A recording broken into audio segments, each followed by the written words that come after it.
नमस्कार, स्वागत है आपका। मैं हूं भुवन चंद्र जोशी। मित्रों, आज बात करेंगे राजनीतिक गलियारे की, जहां पर आज भारतीय जनता पार्टी और कांग्रेस के बारे में 2024 के लिए बहुत कुछ उथल पुथल हो रही है। जहां पर हम चुनाव का जिक्र करते हैं, उसके बाद अब देखिए कि राजनीतिक पार्टियों के वरिष्ठ नेता एक दूसरे के ऊपर किस तरह से छींटाकशी कर रहे हैं और किस तरह से एक दूसरी पार्टी को झुकाने की कोशिश कर रहे हैं। खुद पार्टी में हैं और पार्टी में रहकर खुद अपनी पार्टी को गिराने में लगे पड़े हैं कांग्रेस के वरिष्ठ नेता आचार्य प्रमोद कृष्णन, और दूसरी तरफ देखते हैं भारतीय जनता पार्टी के वरिष्ठ नेता डॉक्टर सुब्रमण्यम स्वामी।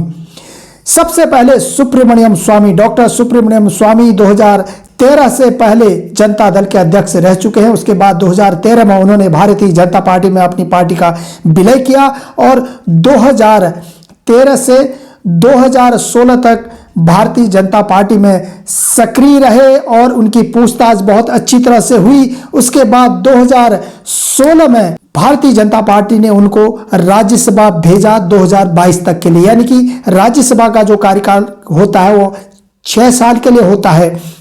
इसलिए 2022 में अब सुब्रमण्यम स्वामी राज्यसभा से हट गए हैं क्योंकि उनका कार्यकाल पूरा हो चुका है।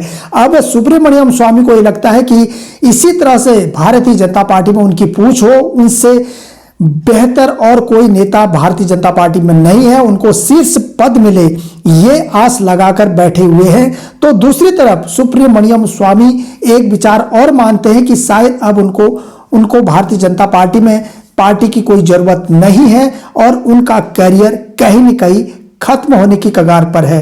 तो अब वो विपक्ष के साथ या सार्वजनिक मंच पर सीधे सीधे प्रधानमंत्री नरेंद्र मोदी पर हमला कर रहे हैं कि ताकि आने वाले 2024 में मोदी प्रधानमंत्री ना बने। तो दूसरी तरफ आचार्य प्रमोद कृष्णन की बात करें तो कांग्रेस में ही रहकर वो भी वही रोल अदा कर रहे हैं जो भारतीय जनता पार्टी में रहकर डॉक्टर सुब्रमण्यम स्वामी कर रहे हैं। अब आचार्य प्रमोद कृष्णन वही काम कर रहे हैं, वो कांग्रेस के भीतर रहकर। अभी उन्होंने कांग्रेस का दामन छोड़ा नहीं है, लेकिन उन्होंने 2024 में राहुल गांधी और सोनिया गांधी के उनकी इस देशव्यापी अभियान को उन्होंने एक पर्यटन के तौर पर करार दिया है। शायद कांग्रेस 2024 में अपनी तैयारी न कर 2029 के लिए ये तैयारी कर रही है। ये सीधे सीधे कांग्रेस पर हमला कर रहे हैं आचार्य प्रमोद कृष्णन। अब देखिए, आचार्य प्रमोद कृष्णन भी प्रधानमंत्री नरेंद्र मोदी से मिले और उन्होंने उनको न्योता दिया और उनका सम्मान कर रहे हैं। उनको यहां तक भी कह दिया कि दैविक शक्ति है कहीं न कहीं पीएम पर। मुझे ये कहने में कतई संकोच नहीं है कि प्रधानमंत्री जी के ऊपर निश्चित ही किसी दैवीय शक्ति की कृपा है।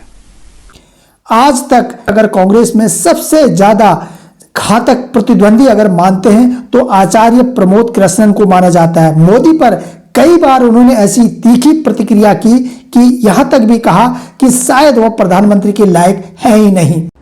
हमें मोदी का विरोध करने का हक है, हम मोदी का विरोध करेंगे, करते हैं। विपक्ष को मोदी का विरोध करना चाहिए, लेकिन देश का विरोध करना ठीक नहीं। तो अब आज उनको दैविक शक्ति मान रहे हैं, कोई देवी की शक्ति प्रधानमंत्री नरेंद्र मोदी पर मान रहे हैं और यहां तक भी कह रहे हैं कि शायद अगर मोदी प्रधानमंत्री नहीं होते तो ये राम मंदिर आज हमारे देश में नहीं बनता। और उसके बाद भारतीय जनता पार्टी के शीर्ष नेताओं से भी मिल रहे हैं, जबकि अभी कांग्रेस में हैं। ये कांग्रेस के लिए कितना बड़ा नुकसान हो सकता है 2024 के लिए। और वहीं सुब्रमण्यम स्वामी भी भारतीय जनता पार्टी में रहकर क्या कुछ कर रहे हैं, वीडियोज आपको दिखाते हैं, ये देखिए आप भी। इकोनॉमी का ई समझ में आता है? नहीं, कुछ नहीं, एबीसी नहीं है, पता है। वो मैं तो जानता हूँ, मैं तो मोदी को 1972 से जानता हूँ।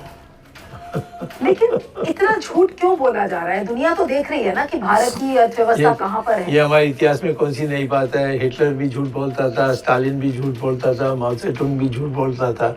सारे जो तानाशाही मंशा के लोग होते हैं वो डरते हैं सच बताने के लिए। क्या छुपा रही है मोदी सरकार अर्थव्यवस्था पर? ऐसा क्या छुपा रही है जो कि लोगों के बीच में जिसकी असलियत ना आ पाए? क्या भारत की अर्थव्यवस्था बहुत अच्छा कर रही है, क्या ये मोदी जी का सबसे बड़ा झूठ है? झूठ है, ये लोगों को बुद्धू बनाने की बात है और कुछ नहीं।